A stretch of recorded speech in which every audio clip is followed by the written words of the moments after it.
But drivers aren't the only ones trying to find their way into the AI future.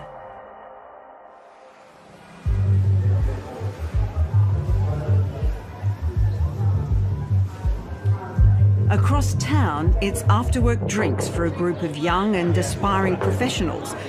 Most have at least one university degree or are studying for one. Like Christine Maybaum. I think as law students we know now that it's pretty tough, even to just like get your foot in the door. I think that at the end of the day, the employment rate for grads is still pretty high. Tertiary degrees usually shield against technological upheaval, but this time AI will automate not just more physical tasks, but thinking ones. Waiting upstairs for Christine is a new artificial intelligence application, one that could impact the research typically done by paralegals. We invited her to compete against it in front of her peers. Adelaide tax lawyer Adrian Cartland came up with the idea for the AI called Alira. I'm here with Alira, the artificially intelligent legal information research assistant, and you're going to see if you can beat her. So what we've got here is a tax question. Adrian explains to Christine what sounds like a complicated corporate tax question. So does that make sense? Yep. Very familiar? Yeah. All right, ready? I'm ready. Okay guys, ready, set, go.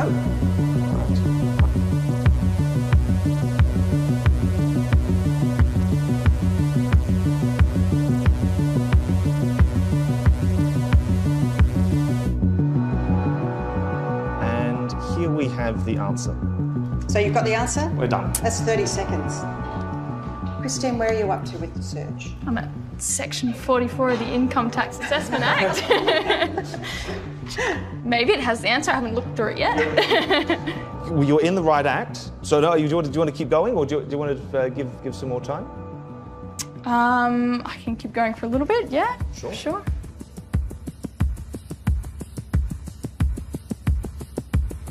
No pressure, Christine, we're at a minute. Okay. Oh, might need an hour for this one. This is, really complex tax law. Like, I've given you a hard question. You were in the Income Tax Assessment Act, you were just doing your research, but what's your process? Normally what I would do is probably try to find the legislation first, and then I'll probably look to any commentary on the issue, find specific keywords. So, for example, consolidated group and assessable income are obviously there. That's a pretty standard way. That's what I would approach.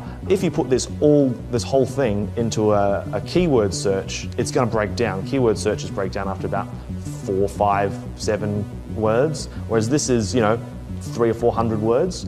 So all I've done is I've entered in the question here, I've copied and pasted it, I've clicked on submit, and she's read literally through millions of cases as soon as I pressed search. And then she's come through and she said, here is the answers. She's highlighted in there what she thinks is the answer. Yeah, wow. Even down to the fact that it can answer those very specific questions. I didn't realize that it would just be able to tell you, hey, here's the exact answer to your question. It's awesome. I think obviously for paralegals, I think it's particularly scary because we're already in such a competitive market. Adrian Cartland believes AI could blow up lawyers' monopoly on basic legal know-how, and he has an astonishing example of that. My girlfriend is a speech pathologist who has no idea about law, and she used Alira to pass the Adelaide University tax law exam. Oh, wow. So the whole point of this... Automation is moving up in the world.